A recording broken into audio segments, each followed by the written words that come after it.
When you have diabetes, it means that too much glucose is staying in your blood instead of being taken in by your cells.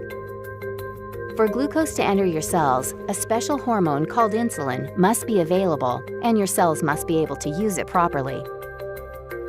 If you have type 2 diabetes, your body either doesn't make enough insulin or your cells don't respond to it like they should. As a result, glucose builds up in your blood. To control type 2 diabetes, your doctor may prescribe medications along with a healthy diet and exercise routine. There are several different types of medications that help lower your blood glucose. Each works in a different way.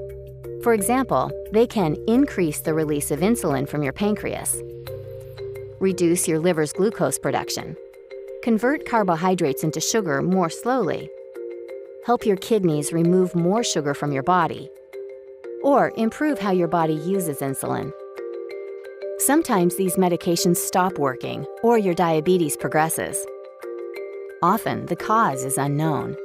When this happens, your doctor may add insulin or another type of oral or injectable medication to your current treatment plan. This combination therapy can help you achieve the best possible blood glucose control.